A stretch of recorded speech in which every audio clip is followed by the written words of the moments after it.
तिहुवनतिलयमदेवं वन्दितातिहुवनिन्दपरिपूज्यं वोच्छम् अणुपेहावो भव्यजनानन्दजननीयो।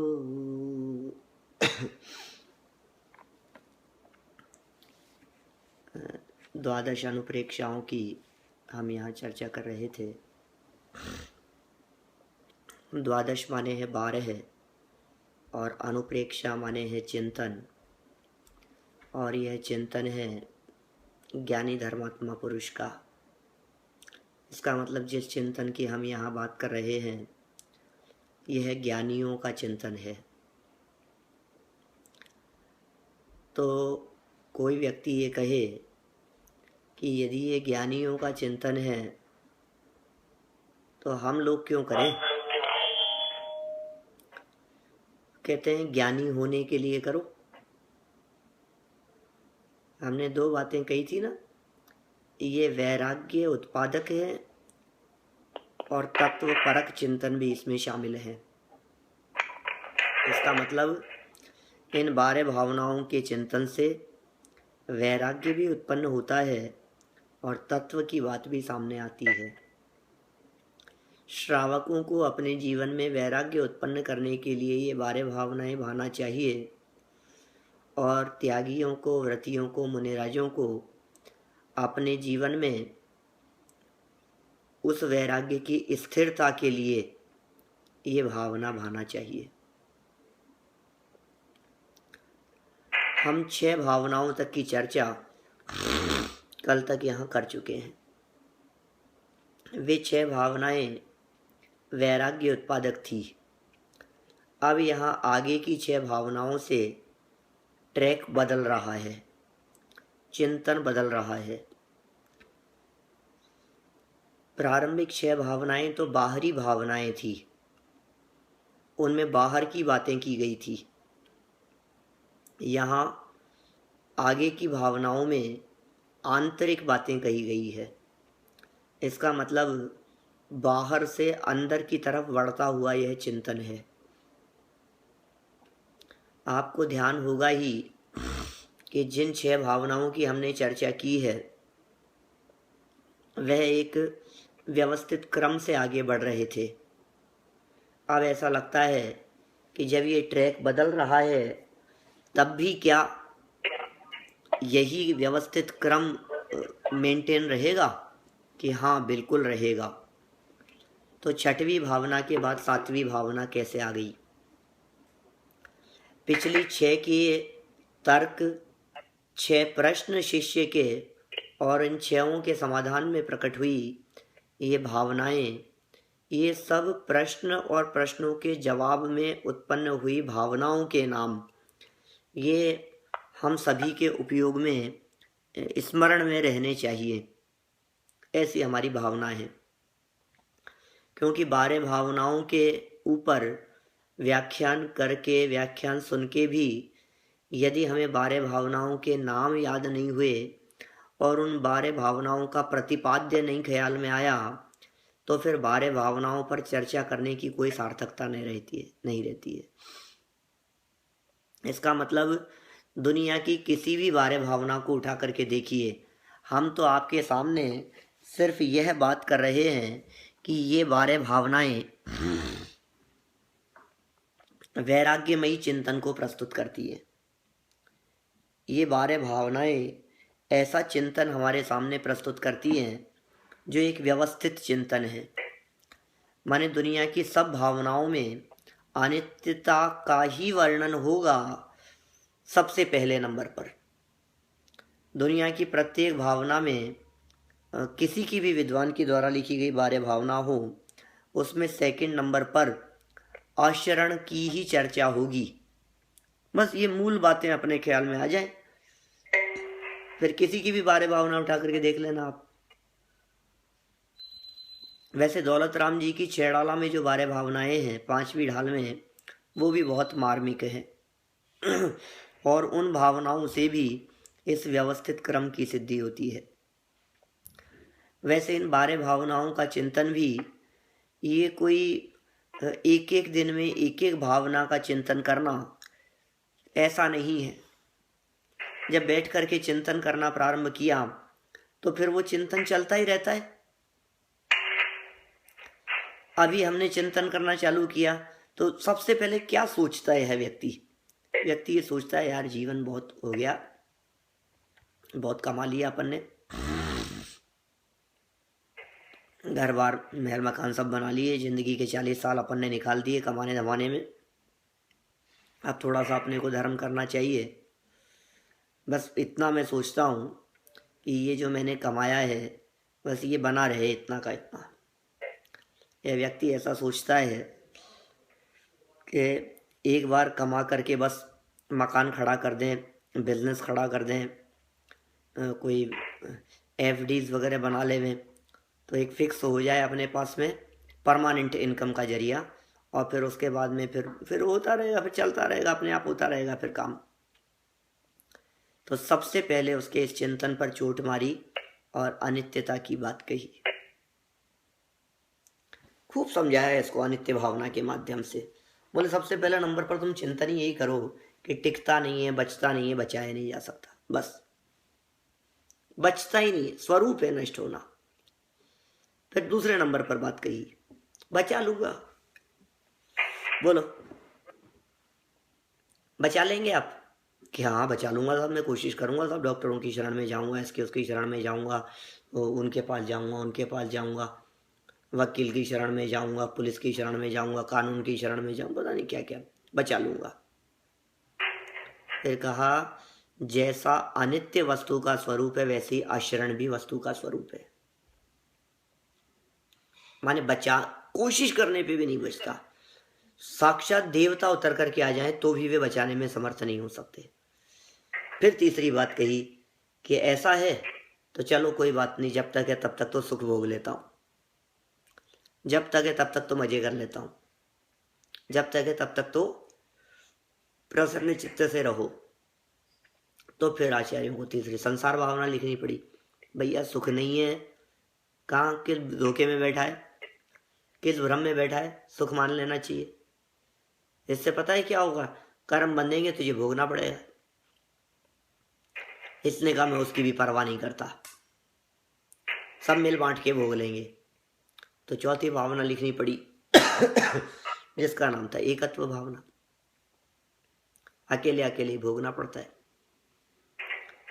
फिर कहा चलो कोई बात नहीं यार, आपकी ये बात भी समझ में आ गई, अकेले अकेले भोगेंगे, लेकिन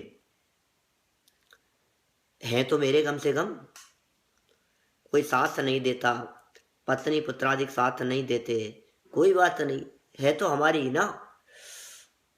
बोलो आप। तो फिर उसको पांचवी भावना लिख करके समझाना पड़ा। अब कहा तू कहा हमारे हमारे कर रहा है, शरीर ही तेरा नहीं है, ये तो चौड़े ही अलग दिख रहे हैं, इनको कैसे तू अपने मान रहा है? तो अन्यत्व भावना लिखी कि शरीर भी तेरा नहीं है, जहाँ शरीर तेरा नहीं है वहाँ परद्रव्य तेरे कैसे हो सकते हैं। ये पांचवी अन्यत्व भावना हुई। फिर इसने कहना शुरू किया यार शरीर मेरा कैसे नहीं है, चलो दूसरे लोग तो हमेशा साथ नहीं रहते कह सकते हो, ये तो मैं ही हूं ही ना जो सामने दिखाई दे रहा हूं मिरर में। फिर कहा तू एक बार इसका स्वरूप समझ लेगा तो इसके प्रति एकत्व बुद्धि नहीं रहेगी। इसलिए ऐसा कहते हुए आगे छठवीं भावना लिखी जिसमें अशुचिता की चर्चा की गई, अपवित्रता की चर्चा की गई, मलिनता की चर्चा की गई।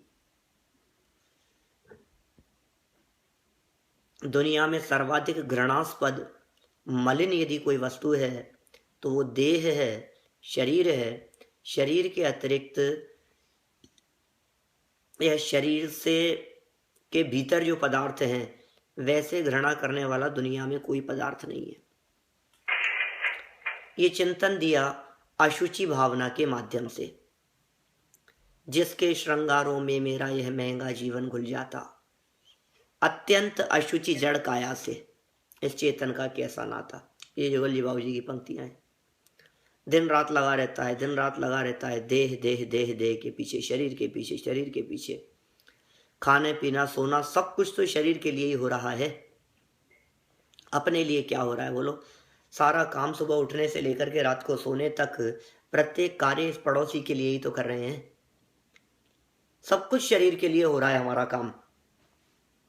हर चीज, सुबह पेस्ट करना, फ्रेश होना, मुंह धोना, पानी पीना, खाना खाना, फल फ्रूट्स खाना, ब्रेकफास्ट करना, घूमने जाना, एक्सरसाइज करना, है जो कुछ भी आप कर रहे हो आंखों की सुरक्षा के लिए, कान की सुरक्षा के लिए, बालों की सुरक्षा के लिए, चेहरे पर झुर्रियाँ नहीं पड़ जाए इसके लिए, कौन सी डाइट, क्या क्या, सब कुछ। रेस्ट करता है, थक जाता है तो आराम करता है, सोना चाहता है, बैठना चाहता है, खूब चलना चाहता है, वॉकिंग करना चाहता है। सब कुछ शरीर के लिए हो रहा है, पेट के लिए हो रहा है। अशुचि है, अपवित्र है, मलिन है, यह संदेश दिया अशुचि भावना के माध्यम से। और जब बहुत विस्तार से इस अशुचि भावना की चर्चा की गई तो इसके दिलो दिमाग में ये बात बैठ गई कि बात तो सच्ची है, हमारा शरीर तो हड्डियों का ढांचा है, हमारे शरीर में तो मलमूत्र बहते हैं जो 9 द्वारों से बहते हुए दिखाई देते हैं। आँख, नाक, कान आदि के माध्यम से निरंतर मल ही निकलता हुआ दिखाई देता है। इससे यह सिद्ध होता है कि भीतर भी मल ही भरा हुआ है। तो अब इसका चिंतन और दूसरा चलने लगा। अब ये बात ही के इस तरह की सोचने लग गया कि यार मैं तो बहुत गंदा हूँ, मैं अपने आप को बहुत अच्छा समझता था, मैं तो बहुत अपवित्र हूँ, इतना अपवित्र हूँ मैं, इस अपवित्रता का क्या करूँ, इस अपवित्रता को कैसे दूर करूँ मैं? अब इसको इसको टेंशन होने लग गई। अभी तक जिनके प्रति स्नेह होता था अब उनके प्रति द्वेष बुद्धि होने लगी। धीरे धीरे पंचेंद्रिय विषय भोगों से, स्त्री पुत्रादिक से हटते हटते हटते हटते देह तक आया था। अब देह तक पहुंच करके ये शरीर के प्रति जो आसक्ति रूप परिणाम है, जिसको छुड़वाने के लिए यहाँ अशुचि भावना कही, तो इसका तो दिमाग ऐसा हो गया कि मैं ऐसा अपवित्र, मैं इतना मलिन, मैं इतना गंदा। तो तुरंत आचार्यों को ट्रैक बदलना पड़ा। अरे अरे, तू चिंता मत कर, तू चिंता मत कर, तू मत देख, देह की तरफ देखना बंद कर।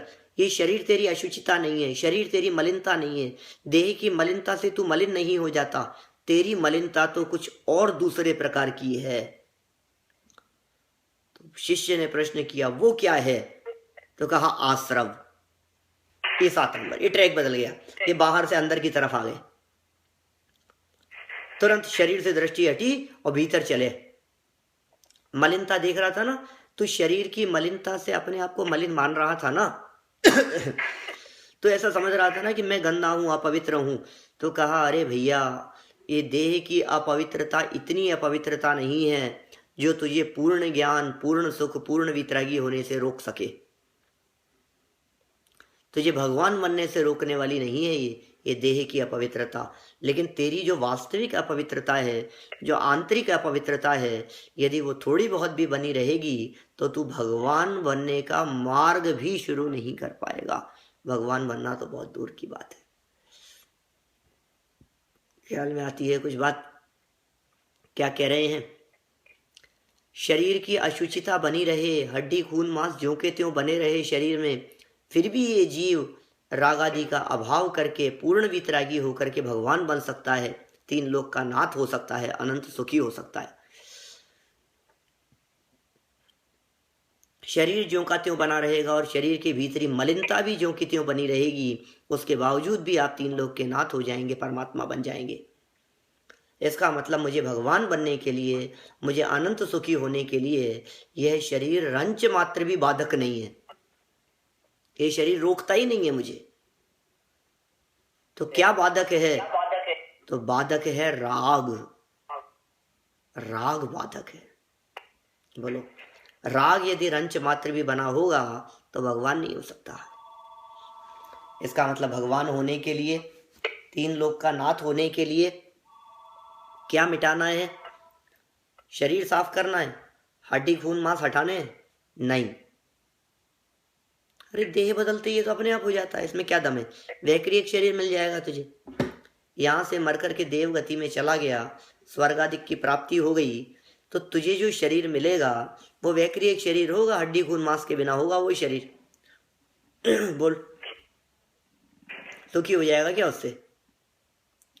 इसका मतलब तेरे दुख का कारण तेरी अशुद्धता और अपवित्रता वो शरीर वाली नहीं है। तेरी अशुचिता और अपवित्रता राग है, मोह है, कषाय है, आंतरिक विकार है। उसका चिंतन कर, उसे निकालने के बारे में विचार कर। ख्याल में आती है बात? बोलो क्या कह दिया यहां? सीधा 6 के बाद में अंदर में ले गए, तत्व की तरफ ले गए, आश्रव भावना की तरफ ले गए। आश्रवों का चिंतन करो, आश्रव भावना, बस आश्रव के स्वरूप के बारे में विचार करना। आश्रव मतलब बंधन का हेतु, आश्रव मतलब बांध देने वाला, आश्रव मतलब इस जीव के दुख का मूल कारण।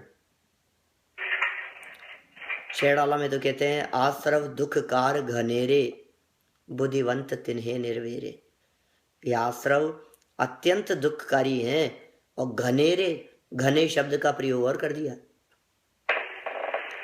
फिर थोड़े होंगे थोड़े, अरे क्या बात करता है, ये आश्रव अत्यंत दुख देने वाले हैं, दुख नहीं अत्यंत दुख देने वाले हैं। दुखकार घनेरे, तो साहब कौन सा आश्रव? शुभ आश्रव क्या शुभ आश्रव? सारी दुनिया अशुभ आश्रवों को बुरा मान रही है और शुभ आश्रवों को भला मान करके अटकी हुई है।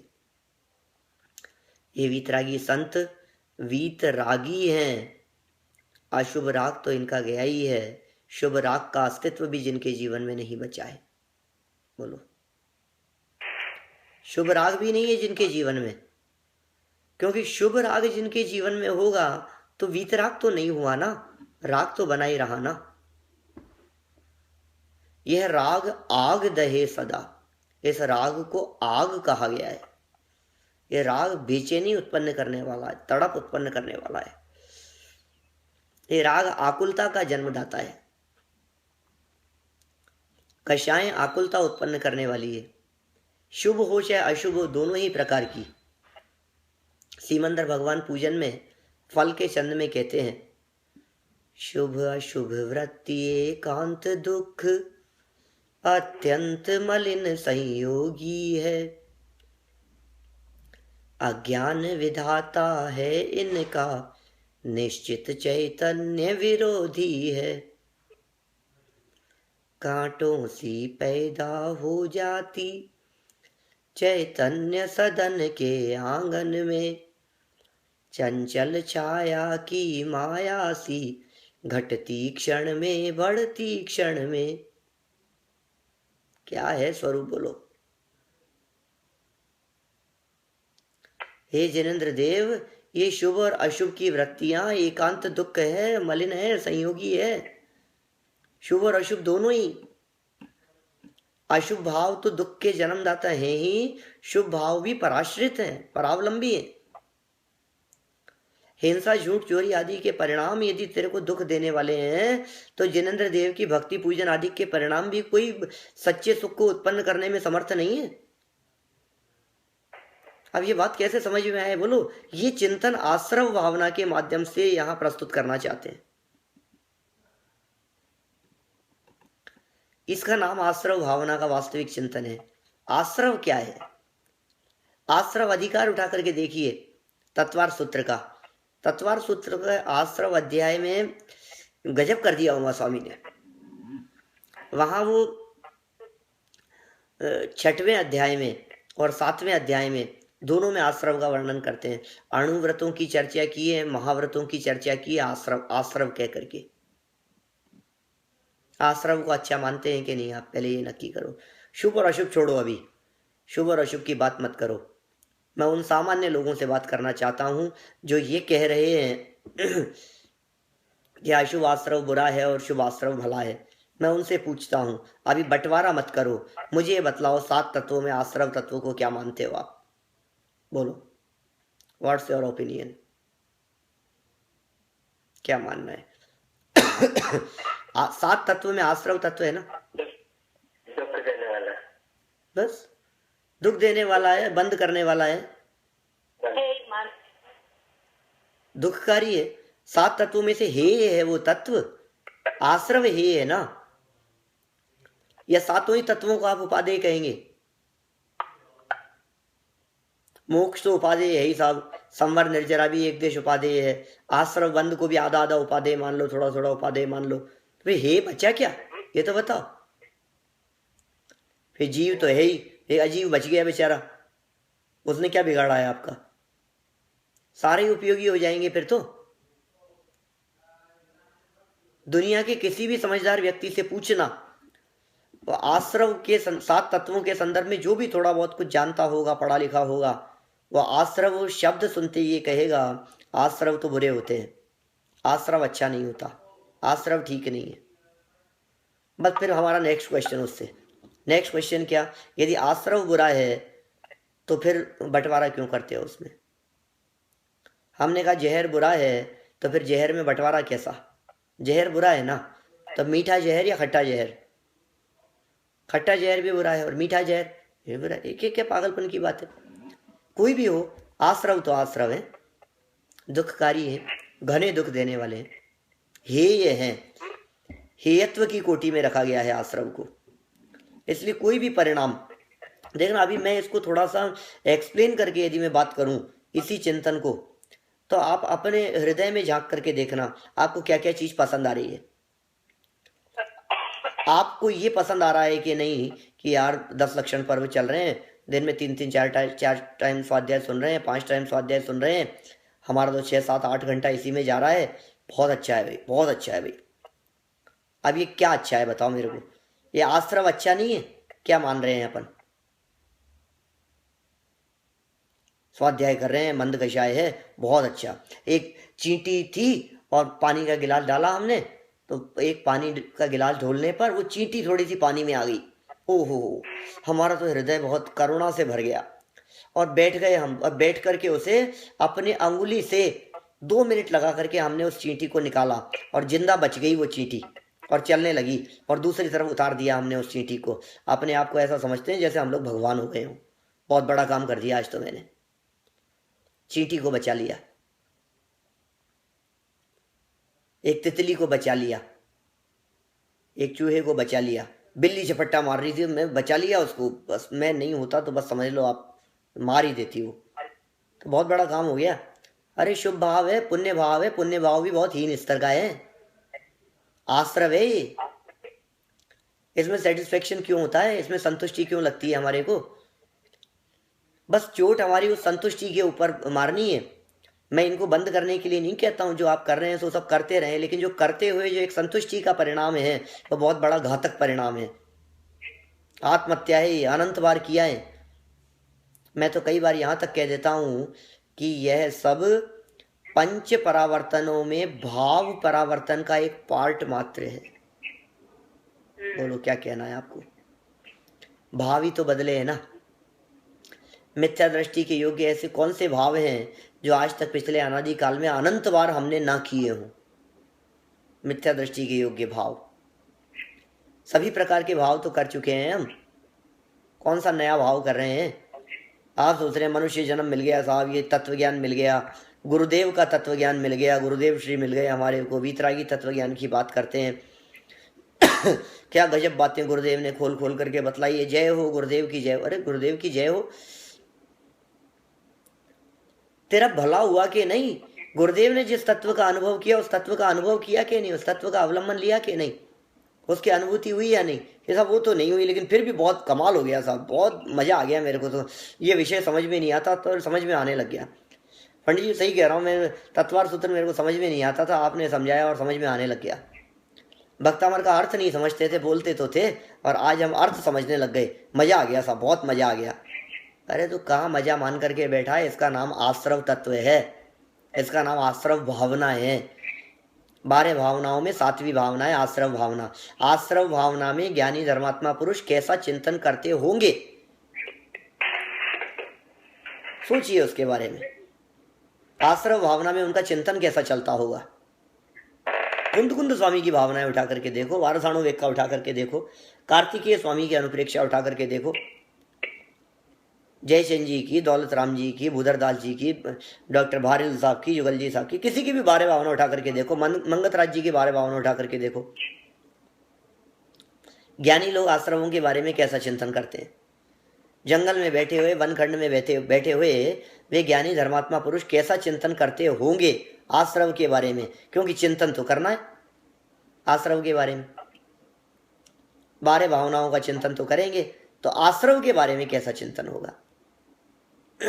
देखो ये कह रहे हैं लुटेरे हैं लुटेरे, क्या कह रहे हैं जरा देखो, जिनेन्द्र अर्चना 301 पेज, भूधरदास जी कृत बारे भावनाएं, 7 नंबर छंद है।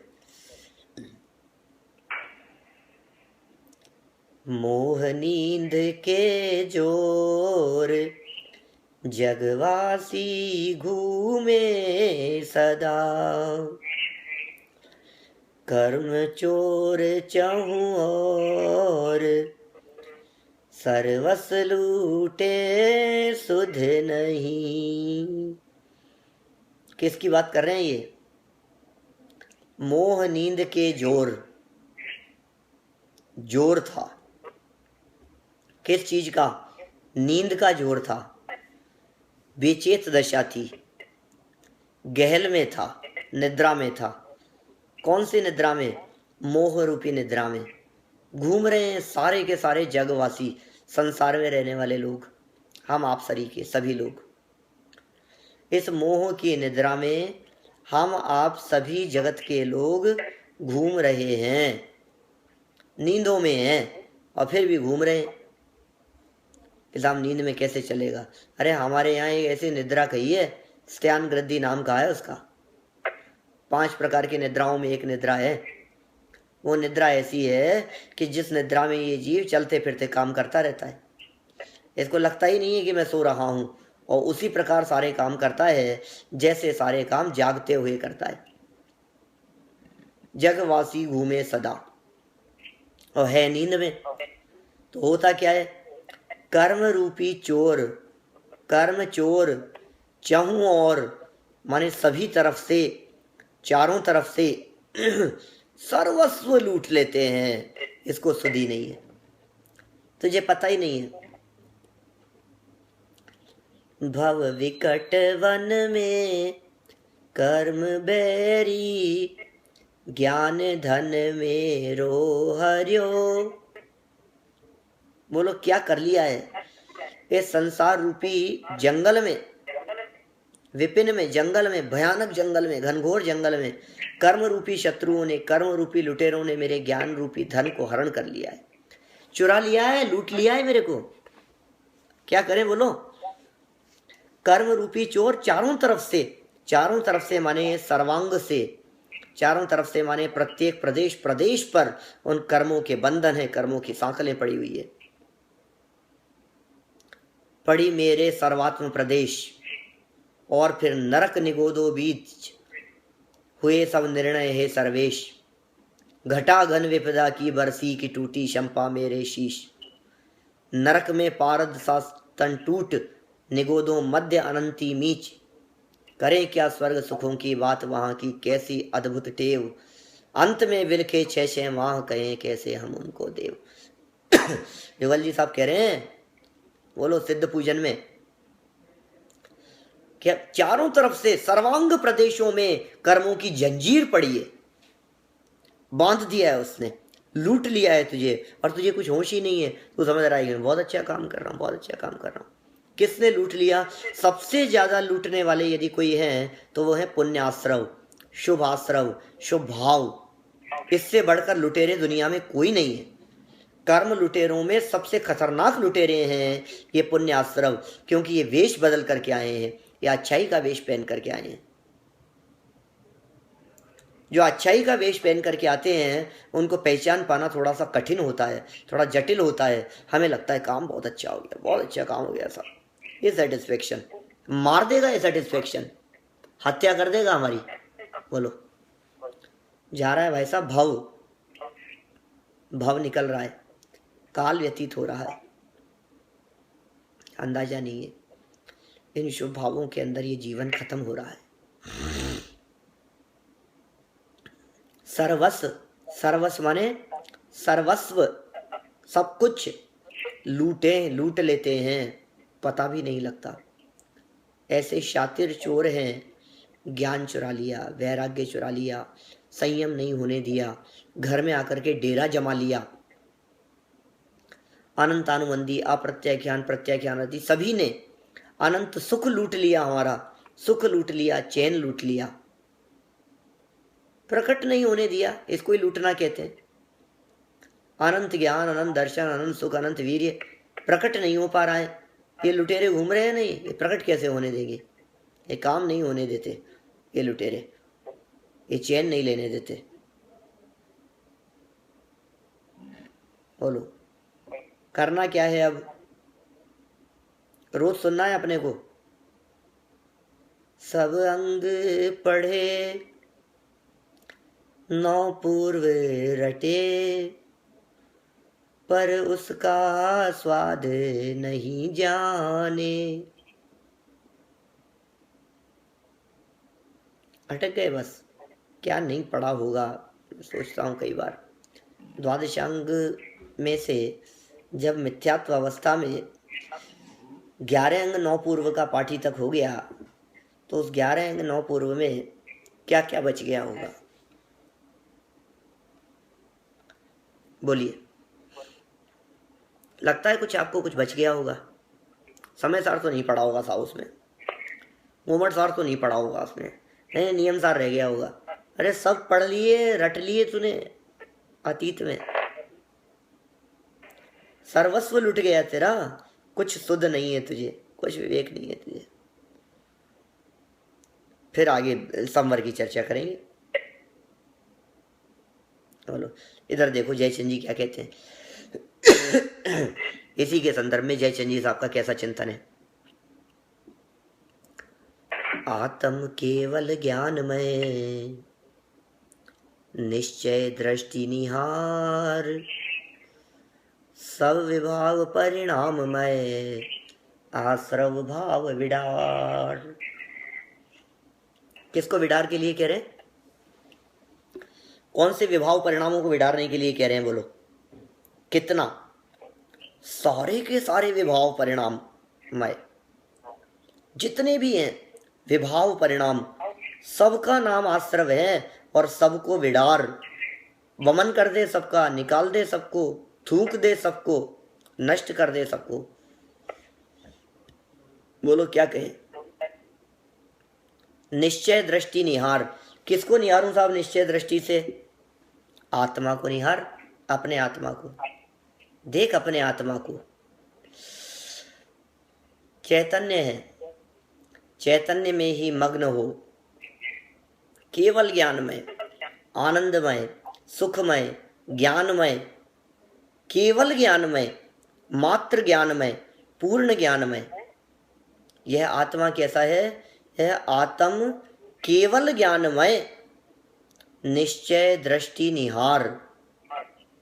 निश्चय दृष्टि से देखेगा तो ये आत्मा अल्पज्ञ नहीं है, ये पूर्ण है, ये केवल ज्ञानमय है। और यहाँ केवल शब्द का प्रयोग ओनली के अर्थ में भी किया जा सकता है। यह आत्मा ज्ञान स्वरूप है, ज्ञानानंदमयी है, ज्ञान का घन पिंड है। कैसा चमत्कारिक लगती है हमारे को ये बात। यह आत्मा केवल ज्ञानमय है, ज्ञान का ही घन पिंड है, ज्ञान का ही बना हुआ है। इसके रग रग में ज्ञान ही व्याप्त है, अंश अंश में, प्रदेश प्रदेश पर, प्रत्येक प्रदेश पर ज्ञान फैला पसरा हुआ है। ज्ञान के अलावा दूसरा कुछ है ही नहीं। इसका एक प्रदेश भी ऐसा नहीं है जो प्रदेश ज्ञान से बिना हो, जो ज्ञान से अछूता रह गया। तो कई बार संगति बैठाते हैं ना इसकी, आत्मा की और ज्ञान की, तो ऐसा कह सकते हैं, देखो जहाँ जहाँ आत्मा है वहाँ वहाँ ज्ञान है, और जहाँ जहाँ ज्ञान है वहाँ वहाँ आत्मा है। लगाओ ऐसा इसके ऊपर।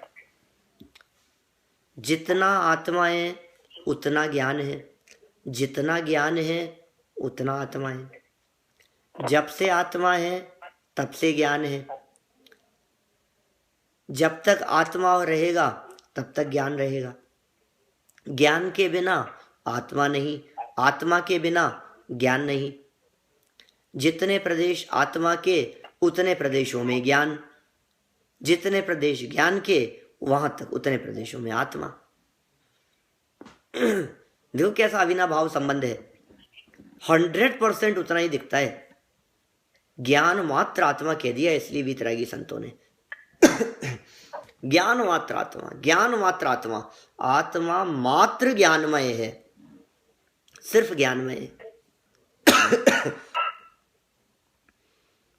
अभी ज्ञानमय है और कभी अज्ञानमय होगा, ऐसा नहीं है। सदा काल ज्ञानमय था, ज्ञानमय है, ज्ञानमय ही रहेगा। वो बना हुआ ही ज्ञान का है। आत्मा किस चीज से बना हुआ है बोलो? आत्मा की जो ज्ञायक संज्ञा है ना, वो ज्ञान की वजह से है, ज्ञान सापेक्ष है। करो प्रैक्टिकल, थोड़ा सा सोचो थोड़ा सा और उसके बारे में। ज्ञान और आत्मा में क्या अंतर निकलते हैं? कोई अंतर नहीं निकलेगा आपको, अंतर दिखना ही नहीं चाहिए। केवल ज्ञानमय है आत्मा, आत्म केवल ज्ञानमय। निश्चय दृष्टि से देखोगे तो आत्मा ज्ञान ही रूप है बस। जहां आपके ज्ञान पकड़ में आ गया, समझ लीजिए वहां आपके आत्मा पकड़ में आ गया। आत्मा को पकड़ने के लिए ज्ञान को पकड़ लो और कुछ नहीं। बोलो, जहां ज्ञान दिखता है तो ये आत्मा है। उपयोगो लक्षणम, वही चीज है। उमा स्वामी आचार्य ने उपयोगो लक्षणम कह दिया उसको। निश्चय दृष्टि निहार, देखो निहार शब्द भी जो है ना, ये देखना नहीं है। देखना और निहारना, इन दोनों में जमीन आसमान का अंतर है। आप जानते हैं देखना और निहारना में अंतर? हिंदी का शब्द है निहार। निहार माने कंटिन्यूअसली एक टक देखने को कहते हैं निहारना। और कंटिन्यूअसली एक टक देखना ही नहीं, वो रुचिपूर्वक देखने को कहते हैं निहारना। उसमें उत्साह और प्रसन्नता जहां होती है वो निहार हो जाता है। आप देख रहे हैं किसी चीज को और देख रहे हैं, देखो देखना अलग चीज होगी, और देखने के बाद में आप ही कह रहे हैं कि देखे जा रहा है उसको, तो वो भी एक अलग एंगल हो सकता है। अभी मैं कह रहा हूं देखे जा रहा है नहीं, देखने के साथ साथ में जहां प्रसन्नता और प्रीति साथ में जुड़ी हुई है उसे कहते हैं निहारना। निहार शब्द अत्यंत प्रीति को इंडिकेट करता है। तो निश्चय दृष्टि से निहार, निश्चय दृष्टि से निहार माने अपने में अपनापन कर, ये है निश्चय दृष्टि निहार का मतलब। और निश्चय दृष्टि तो आप जानते हैं किसे कहते हैं? द्रव्य दृष्टि ते निश्चय दृष्टि। आत्मा को ज्ञानमय देखना, इसका नाम निश्चय दृष्टि है। फिर क्या होगा बोलो? अब ऐसा करने पर क्या होगा? ऐसे निश्चय दृष्टि से देखने पर सब विभाव परिणाममय, जितने भी विभाव परिणाम हैं सारे के सारे। अब विभाव परिणाम में कौन सा रह गया? इन्होंने कह दिया कुछ विभाव परिणाममय, आश्रव भाव विडार। कुछ विभाव परिणाम में कि सब विभाव परिणाम में? सब। अब विभाव किसे कहते हैं? आश्रव भावों को, विकारी भावों को विभाव भाव कहते हैं। अब कौन सा विभाव भाव छूट जाएगा? हे नहीं, सब पूजन करने का भाव तो बहुत अच्छा भाव होता है साहब, भगवान की भक्ति करने का भाव तो बहुत अच्छा भाव होता है साहब, इसका तो मना मत करो आप, इसमें तो बड़ा मजा आता है सब। स्वाध्याय का भाव तो साहब परम उज्ज्वल भाव है, बहुत उत्तम भाव है, ये तो बहुत अच्छा है। अरे स्वभाव है कि विभाव है? एक बात बता, स्वभाव भाव है कि विभाव भाव है? दो ही खाते हैं हमारे यहाँ, तीसरा पार्टीशन ही नहीं है, दो ही पार्ट हैं। या तो वीतराग भाव होता है जिसे स्वभाव कहते हैं, स्वभाव रूप परिणमन को स्वभाव भाव कहते हैं, और स्वभाव रूप परिणमन जहाँ नहीं हो उसे विभाव भाव कहते हैं। और स्वभाव रूप परिणमन किसे कहते हैं? कि जैसा स्वभाव है वैसा अनुभूति में जब आता है तो वो स्वभाव रूप परिणमन कहलाता है, उसे स्वभाव रूप परिणमन कहेंगे। कौन सा परिणमन स्वभाव रूप है? तू त्रिकाली ध्रुव ज्ञायक भगवान आत्मा है, ज्ञायक है तू, ज्ञान तेरा स्वभाव है। अब तेरा परिणमन में ऐसा परिणमन जिस परिणमन में वो ज्ञायकपना तेरे अनुभूति का विषय बन रहा है। तो कहा जो स्वभाव था वही स्वभाव अनुभव में आया, वही स्वभाव परिणमन में भी वैसा का वैसा ही। अंदर में त्रिकाल ज्ञान रूप है और ज्ञान रूप तूने अनुभव किया, बोले हो गया। इसे स्वभाव भाव कहते हैं, इसे स्वभाव रूप परिणमन करना कहते हैं। इसके अलावा और कुछ नहीं होता स्वभाव रूप परिणमन। ख्याल में आ गई क्या बात?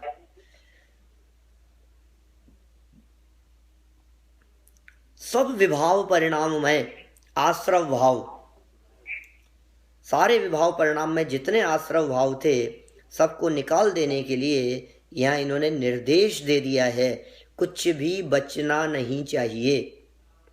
जिस तरह से हमने हिंसा के परिणाम, झूठ के परिणाम और चोरी के परिणाम जब हमारे मन में उत्पन्न होते हैं, कुशील के परिणाम कदाचित हमारे मन में उत्पन्न हो तो एकदम ग्लानि का भाव होता है, अरे कैसा भाव आ गया, मेरे मन में ऐसा भाव नहीं आना चाहिए था। चोरी का भाव मन में आ गया और मेरे मन में ऐसा भाव नहीं आना चाहिए था। ये जो जिस तरह का तुझे पश्चाताप और खेद खिन्नता का भाव होता है, क्या शुभ भाव करते समय तेरे मन में ऐसा खेद खिन्नता का भाव आता है? हे प्रभु मैं फिर कहाँ अटक गया, ऐसा लगता है?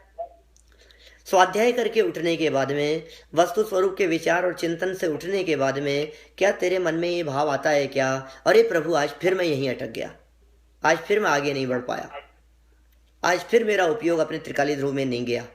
ये अनुभूति होती है क्या? यदि ये फीलिंग आपको नहीं आती है, इट मीन्स अभी स्वाध्याय करना आया नहीं, इट मीन्स अभी हमारे को भेद विज्ञान करना नहीं आया, इट मीन्स अभी हमारी ये भावना सच्ची भावना नहीं है, आश्रव भावना। रोजाना परीक्षा करनी पड़ेगी हमारे को अपने आप की, तोलना पड़ेगा हमारे को, अपने आप को देखना पड़ेगा, फिर नंबर देने पड़ेंगे हमारे को। बोलो कितना स्वभाव के नजदीक पहुंचे, बोलो अपने स्वभाव के नजदीक आए कि नहीं आए, बोलो विभाव परिणामों में संतुष्टि हुई कि नहीं। आश्रव संतुष्टि है, मिथ्यात्व, इस संतुष्टि को तो मिथ्यात्व कहते हैं, इस संतुष्टि को तो व्यवहाराभास कहते हैं। स्वाध्याय करके इन परिणामों में संतुष्ट होने को व्यवहाराभास कहते हैं, इसे ही मिथ्यात्व कहते हैं। मिथ्यात्व कोई और दूसरी चीज नहीं है। मिथ्यात्व का मतलब ये नहीं है कि देवी देवताओं को मानता है, पूजता है, ये इधर उधर कोई दिमाग, अरे वो तो बहुत स्थूल मिथ्यात्व है। ये जो मिथ्यात्व बैठा हुआ है, जो हमारी लाइफ में दिखाई देता है, वो मिथ्यात्व पकड़ में आता है कि नहीं, वो मिथ्यात्व कैसे छूटे, उसका प्रयास है या नहीं अपनी लाइफ में। निश्चय दृष्टि से देखोगे तो होगा। कर लो, खूब काम किया है हमने। बस इस आश्रव भावना के चिंतन के अंतर्गत मुझे इतना से मेन पॉइंट की तरफ आप लोगों का ध्यान आकर्षित करना है। कौन से मेन पॉइंट की तरफ? कि जब भी आश्रव की चर्चा चलती है तो आपका ध्यान पापाश्रव की तरफ ही न जावे, अपितु पुण्याश्रव की तरफ भी आपका ध्यान जावे। और न केवल ध्यान जावे, वो उससे काम नहीं चलेगा कि हाँ ध्यान है साहब, पुण्याश्रव है कोई बात, ध्यान जावे नहीं। जैसे आश्रव परिणामों के अंदर आकुलता का वेदन होता है, जैसे आश्रव परिणामों को निकालने की भावना होती है, जैसे आश्रव परिणामों को छोड़ने की भावना एक ज्ञानी के जीवन में होनी चाहिए, वैसे इन शुभ भावों से ऊपर उठने की भावना हमारी लाइफ में होनी चाहिए।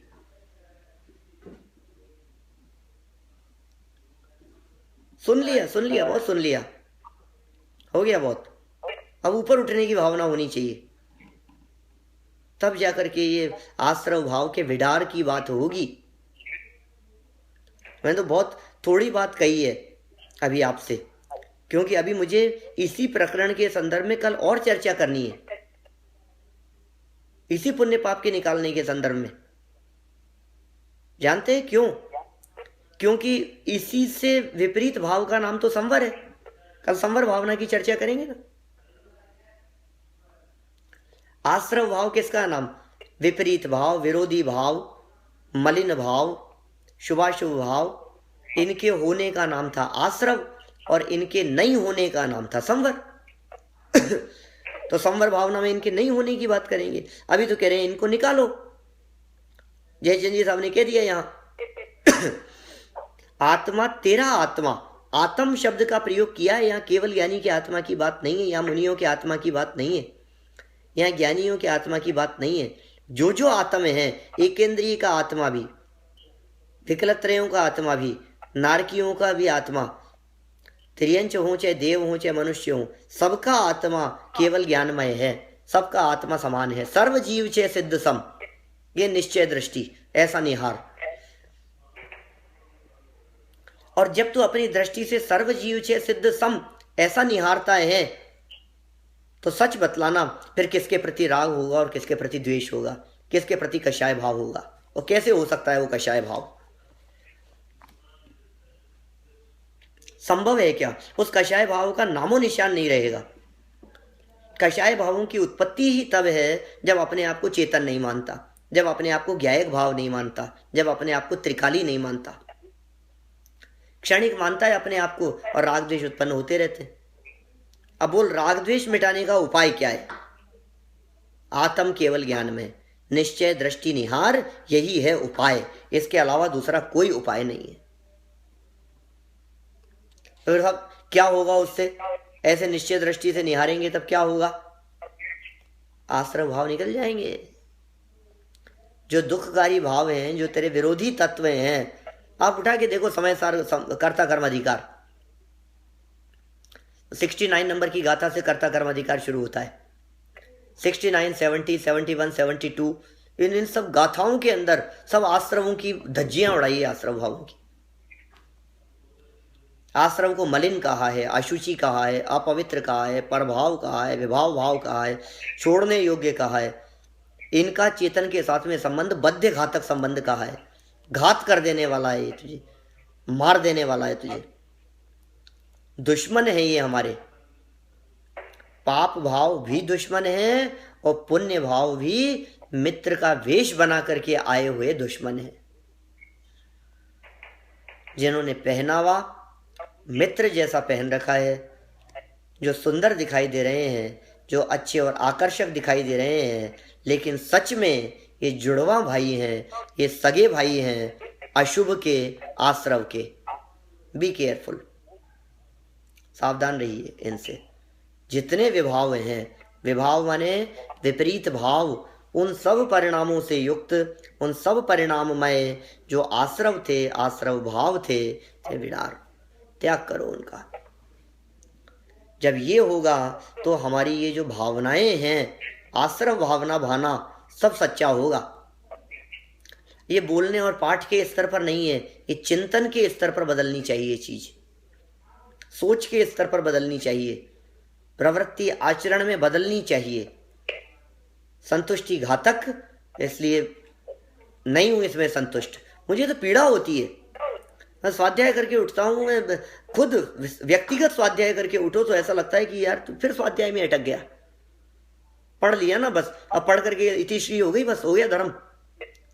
10 लक्षण धर्म चल रहे हैं, बस धर्म हो गया ना अपना, बहुत बड़ा काम कर लिया ना अपन ने। 2-4 घंटा, 6 घंटा, 8 घंटा पढ़ लिए, वो बहुत हो गया। अरे इससे ज्यादा क्या, मेरे से बड़ा धर्मात्मा कौन होगा? भाई साहब, चोर लुटेरे लूट रहे हैं तुझे और तू लुट रहा है, लुटाया जा रहा है। इस भ्रम में लुट रहा है कि मैंने अच्छा काम कर लिया। ये धोखा है बहुत बड़ा, ये मायाचार है अपने आप के साथ में। ये चिंतन आश्रव भावना के अंतर्गत हमारे द्वारा होना चाहिए। हम सभी ऐसा चिंतन करें, ऐसी भावना भाएं, आश्रव का यथार्थ स्वरूप समझें। आश्रव को दुखकारी, अहितकारी जानकर सर्व आश्रवों को, पाप आश्रव भी और पुण्य आश्रव भी, दोनों ही प्रकार के आश्रवों को आत्मा में आकुलता का जनक मानकर, कष्ट का जनक मानकर, पीड़ा का जनक मानकर, इनके अभाव के लिए कोशिश करें, कमर कसें अपनी कि ये आश्रव भाव बचेंगे नहीं, ये टिकेंगे नहीं। पाप तो हमने बहुत छोड़ा, अब पुण्य भी छोड़ने का प्रसंग है। पाप को छोड़ करके शुभ भाव में तो आए, लेकिन शुभ को छोड़ करके भी शुद्धोपयोग में जाने की तैयारी है। बस ऐसी दशा हमारी हो, अल्पकाल में हो, जल्दी से जल्दी हो, हम सभी का जीवन उत्कृष्ट बने, निर्मल बने, परम पवित्र बने, ये 10 लक्षण धर्म के इस प्रसंग पर हम सभी के जीवन में वो रत्नत्रय की सौरभ उत्पन्न हो, मिथ्यात्व का वमन हो, ऐसी मंगल भावना से बात को विराम देता हूँ।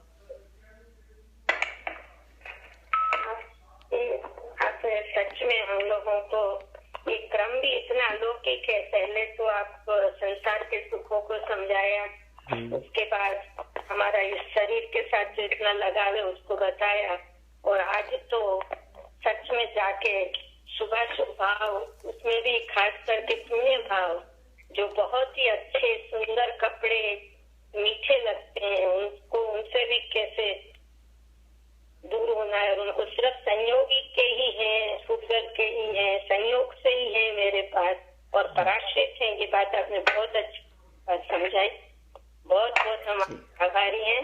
और मोना तरफ से आपको सच में बहुत धन्यवाद है कि आप इतना समय लेके हमको रोज रोज इन भावनाओं के बारे में समझा के वितरागता कैसे प्रकट कर सके उसकी पूरी रीति हमको समझा रहे हैं।